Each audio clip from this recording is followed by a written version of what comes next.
Video like जरूर कर लीजिए और ऐसे वीडियो लगातार फ्री में पाने के लिए चैनल को तुरंत सब्सक्राइब कर लीजिए और बेल आइकन को जरूर टैप कर लीजिए ताकि आगे भी सारे वीडियो आपको मिलते रहे। यूट्यूब में फॉलो करते हैं तो प्लीज ये वाला फ्री टेलीग्राम चैनल जरूर ज्वाइन कर लीजिएगा। सारे नोटिफिकेशन सारे अपडेट यहीं पे आते हैं, ध्यान रखिए।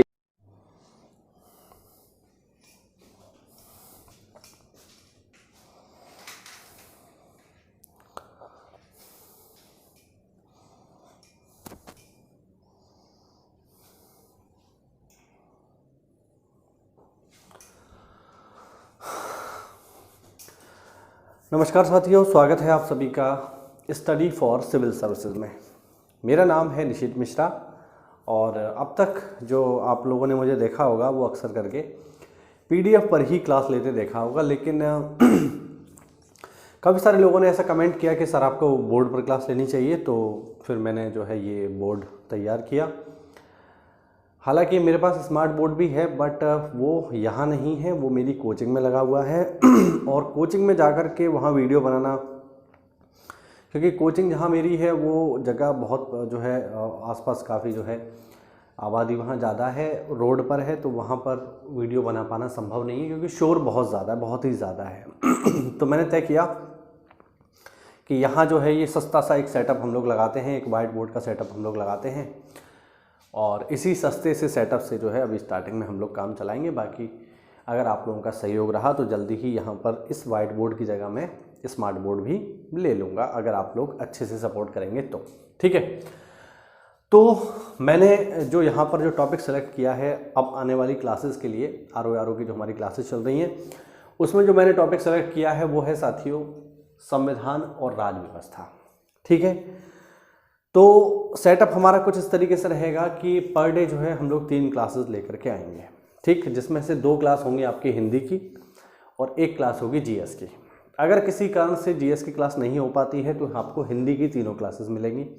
तो हिंदी में हम विशेष फोकस कर रहे हैं क्योंकि जैसा कि मैंने आपको कई बार बताया है कि आर में हिंदी का महत्व बहुत ज़्यादा है, तो इसीलिए हिंदी पर हम विशेष ध्यान देंगे। पर्यायवाची वाला टॉपिक चल रहा है तो उसको हम आगे बढ़ाएंगे। तो चलिए, ये तो हमारी आपकी बात हुई कि अभी तक क्या चल रहा था, कैसे चल रहा था। अब जो टॉपिक हम लोग यहाँ डिस्कस करेंगे वो है साथियों कॉन्स्टिट्यूशन और पॉलिटी। ठीक है, जैसा कि आप देख सकते हैं यहाँ पर 2 शब्द लिखे हुए हैं, संविधान और राज व्यवस्था। तो मैं आपको संविधान पढ़ाऊँ या राज व्यवस्था पढ़ाऊँ उससे पहले हम जरा ये जान लेते हैं कि संविधान क्या होता है और राज व्यवस्था क्या होती है। ये जानना थोड़ा ज़रूरी है, इसलिए है क्योंकि ज़्यादातर लोग ऐसा सोचते हैं कि संविधान और राज व्यवस्था एक ही चीज़ है ना। उनके लिए ये लोग एक दूसरे के पर्यायवाची हैं। अब कोई सामान्य एग्ज़ाम की तैयारी कर रहा है, वन्य एग्ज़ाम की तैयारी कर रहा है, पुलिस वगैरह की, तो ठीक है, उसके लिए चलता है। लेकिन आप लोग तैयारी कर रहे हैं समीक्षा अधिकारी की, पीसीएस की, तो ऐसे में फिर आपको अपने सब्जेक्ट की सामान्य नॉलेज से थोड़ा सा ज़्यादा होना चाहिए, जिसे हम कहेंगे थोड़ा अच्छी नॉलेज होनी चाहिए, तभी काम चलेगा, अदरवाइज़ काम नहीं चलेगा। तो आज की क्लास में हम डिस्कस करेंगे कि आखिरकार क्या होता है संविधान, यानी व्हाट इज़ द कॉन्स्टिट्यूशन और व्हाट इज़ द पॉलिटी। ठीक है, राज व्यवस्था क्या है और कॉन्स्टिट्यूशन क्या है। क्योंकि अगर आप सिलेबस उठा करके देखोगे तो वहाँ पर साफ साफ लिखा हुआ होगा, चाहे आप पीसीएस का सिलेबस उठाना चाहे आर का उठाना, साफ साफ लिखा होगा संविधान एवं राज व्यवस्था। तो पहले हम समझेंगे कि संविधान आखिरकार क्या होता है। संविधान क्या चीज़ है। संविधान को इंग्लिश में कहा जाता है कॉन्स्टिट्यूशन, सब लोग जानते हैं, कोई नई बात नहीं है। अब ये जो शब्द है साथियों कॉन्स्टिट्यूशन, ये आया है फ्रेंच भाषा के शब्द कॉन्स्टिट्यूटरे से। ध्यान से सुनिएगा तभी आप अच्छे से कर पाएंगे इसको। तो ये जो शब्द है कॉन्स्टिट्यूशन, ये आया है फ्रेंच भाषा के शब्द कॉन्स्टिट्यूटरे से, और कॉन्स्टिट्यूटरे का जो मतलब होता है वो होता है टू मेक। अब टू मेक क्या, टू मेक मतलब बनाना क्या। तो यहाँ पर जो कॉन्स्टिट्यूशन का मतलब है वो मेक अ नेशन है, टू बिल्ड अ नेशन है। यानी अगर आप एक राष्ट्र की परिकल्पना करते हैं, एक राज्य की परिकल्पना करते हैं, तो साथियों एक राज्य की परिकल्पना बिना संविधान के नहीं की जा सकती है। पहले ही मैं आपको स्पष्ट कर दूं कि संविधान में या जब हम राज्य व्यवस्था पढ़ते हैं तो वहाँ पर राष्ट्र जैसा कुछ नहीं होता, देश जैसा कुछ नहीं होता। इसीलिए पूरे संविधान में आपको एक जगह भी, एक सिंगल जगह भी देश या राष्ट्र शब्द नहीं मिलेगा। इसके स्थान पर जो वहाँ शब्द इस्तेमाल होगा वो शब्द इस्तेमाल होगा स्टेट। ठीक है, जो वर्ड इस्तेमाल होगा वो स्टेट होगा, हिंदी में राज्य। और यहां पर मैं स्पष्ट कर दूं आपको कि यहां पर जो राज्य शब्द इस्तेमाल हो रहा है ये राज्य यूपी बिहार इसको रिप्रेजेंट नहीं करता है, ये राज्य रिप्रेजेंट करता है पूरे के पूरे भारत को। क्योंकि संविधान में कहीं भी देश जैसा शब्द नहीं मिलेगा आपको, आप पूरा पढ़ लीजिएगा, कहीं मिले तो मुझे बताना। वहां पर हर जगह आपको स्टेट मिलेगा और कई जगह संविधान में स्टेट की प्रॉपर डेफिनेशन दी हुई है। जैसे एक एग्जांपल के तौर पे आर्टिकल नंबर 13 आप उठा करके देखेंगे, आर्टिकल नंबर 12 आप देखेंगे उठा करके, तो यहां पर आपको स्टेट की प्रॉपर डेफिनेशन मिलेगी कि स्टेट क्या है, किस तरीके से वर्क करता है। ठीक है, तो जब हम एक राज्य की परिकल्पना करते हैं, एक राज्य हमें बनाना है, तो राज्य को बनाने के लिए सबसे महत्वपूर्ण चीज क्या है? संविधान। संविधान है क्या? अब राज्य हमें बनाना है, संविधान चाहिए, तो संविधान है क्या? तो संविधान साथियों एक ऐसा दस्तावेज होता है, एक ऐसी, हम कहें एक ऐसे नियमों का संग्रह है जिससे देश संचालित होता है। यानी देश किन नियमों कानूनों से चलेगा इस बात का निर्धारण किया जाता है हमारे संविधान के द्वारा। यानी संविधान क्या है? तो संविधान को अगर हम सामान्य भाषा में समझें तो संविधान है साथियों देश को चलाने वाले, देश को चलाने वाले नियमों का, नियम कहें, कानून कह लें, कुछ भी कह लें, नियमों का दस्तावेज। यानी संविधान एक ऐसा दस्तावेज होता है जिससे देश को चलाया जाता है।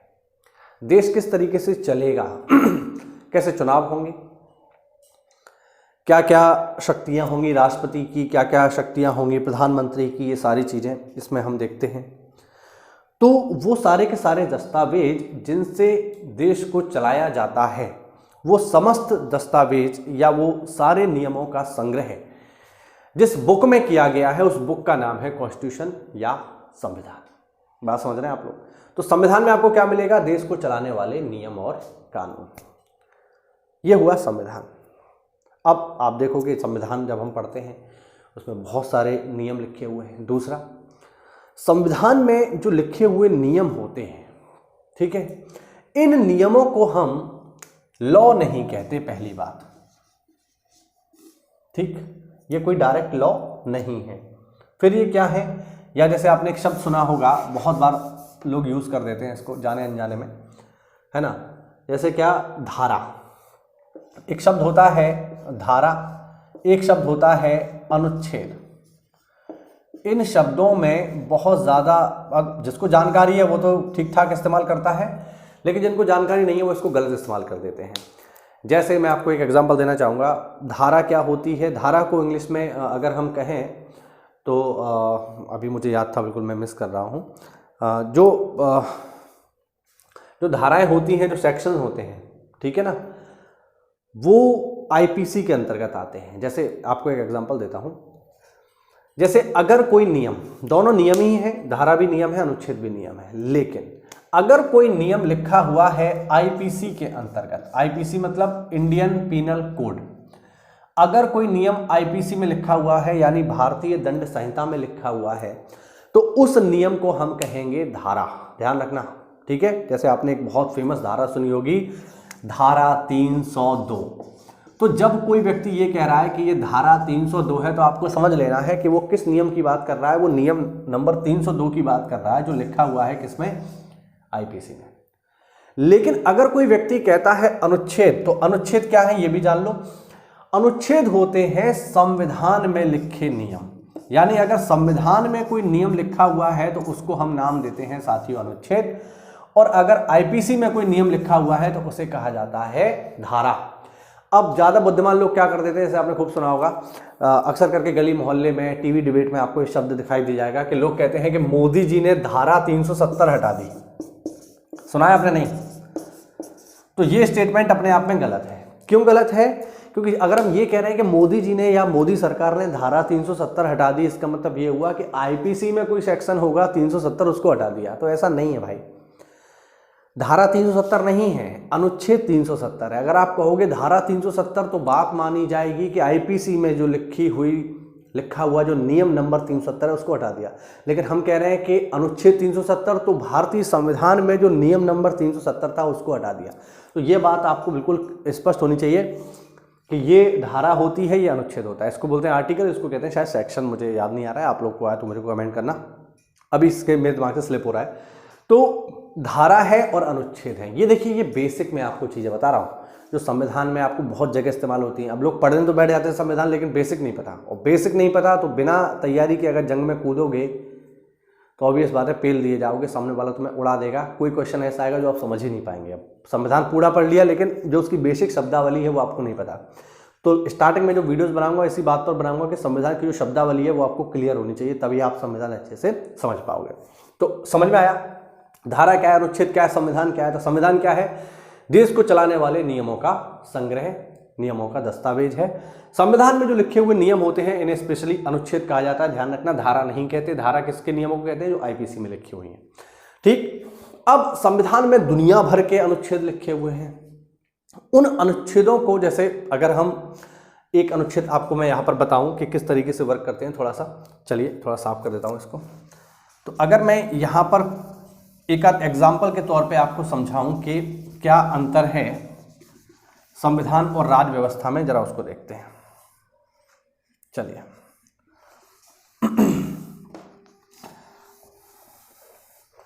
ठीक है। तो अगर मैं यहां आपको समझाऊं कि संविधान और राज्य व्यवस्था में अंतर क्या है, तो देखो संविधान में एक नियम है, नियम नंबर क्या है? नियम नंबर है अनुच्छेद 17, मतलब सॉरी हाँ, ये है आर्टिकल नंबर 17।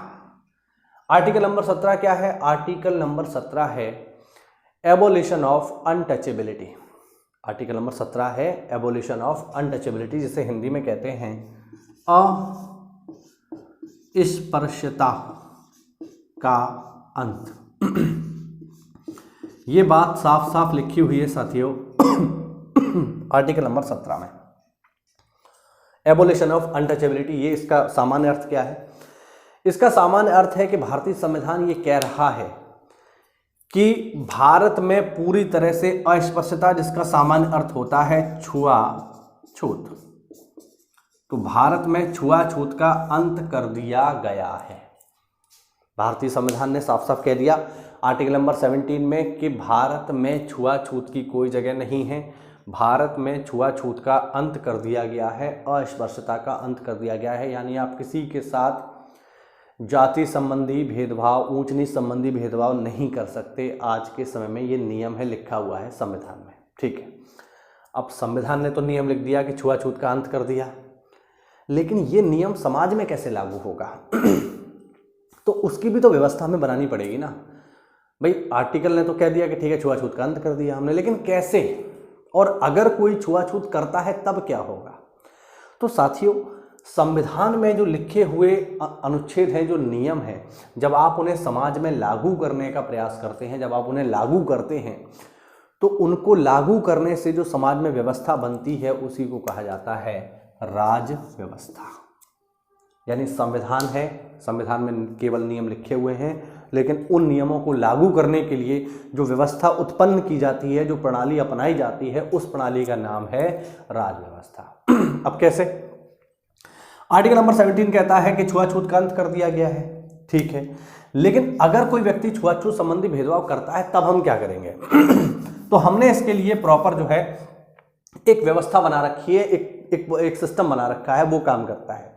तो अगर कोई व्यक्ति किसी से छुआछूत संबंधी भेदभाव करता है तो इसमें दो चार चीजें हमें चाहिए। जैसे पहले क्या कि आखिरकार छुआछूत है क्या?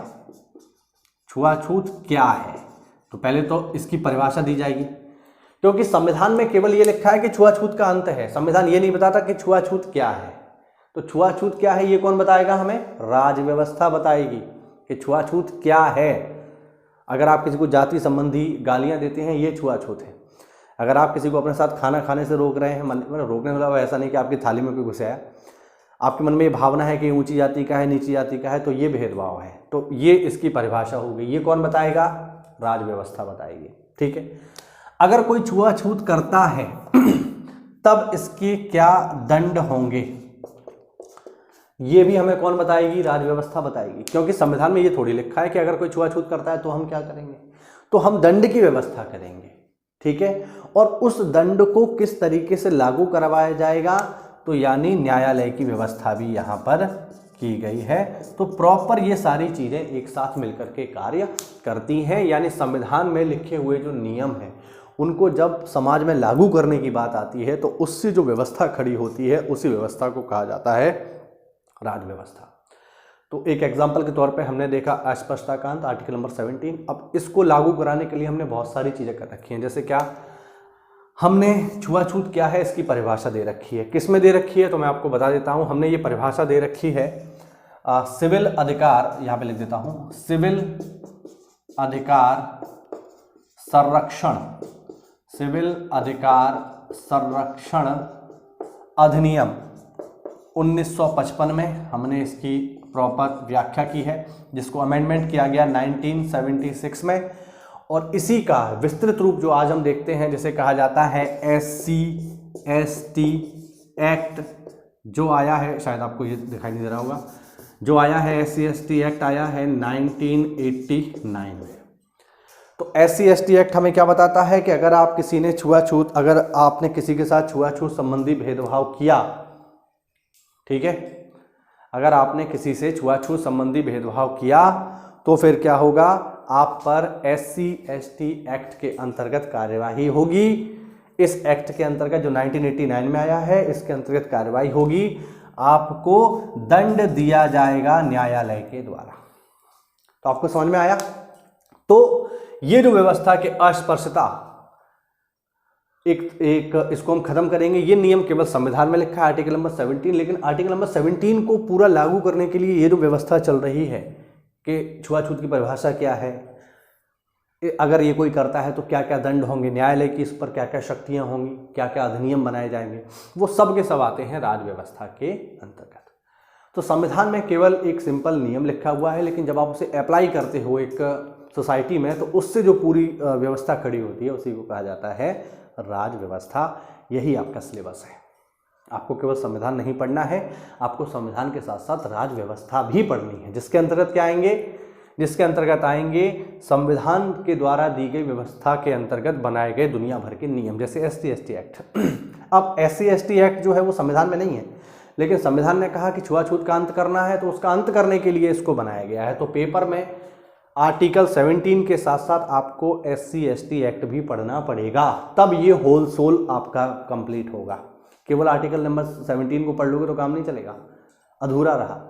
क्योंकि फिर आर्टिकल नंबर 17 से जुड़ा हुआ क्वेश्चन SC/ST एक्ट है कि कब आया है, क्या क्या प्रावधान है इसके अंदर, सामान्य जानकारी। ऐसा नहीं, मैं ये नहीं कह रहा हूँ आप वकील बन जाओ, लेकिन हाँ नॉर्मल जानकारी आपको होनी चाहिए। या सिविल अधिकार संरक्षण अधिनियम कब आया ये आपको पता होना चाहिए, ठीक है ना।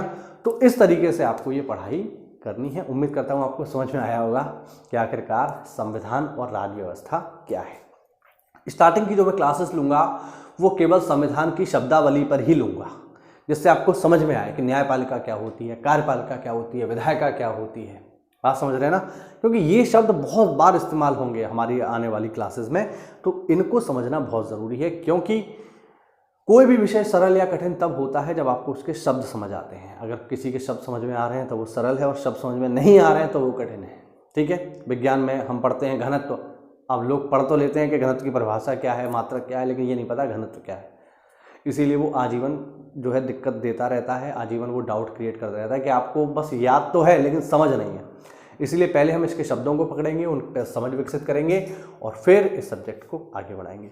उम्मीद करता हूँ आप इस क्लास को अपना प्यार देंगे, सपोर्ट देंगे, और मैं डेली के डेली ये क्लास लेकर के आऊँगा आपके लिए एकदम डिटेल तरीके से, एकदम शानदार तरीके से संविधान पढ़ेंगे, और पूरा का पूरा संविधान इस लेवल से पढ़ेंगे कि आपका PCS स्तर में आपको कोई भी कठिनाई ना हो। ना केवल प्री में अपितु मेंस में भी ये आपको काफ़ी हेल्प करेगा। तो साथियों, अगर आप पहली बार इस चैनल से जुड़े हैं तो चैनल को सब्सक्राइब करिए, वीडियो को लाइक करिए। मिलते हैं अगली क्लास में, तब तक के लिए जय हिंद, जय भारत, वंदे मातरम।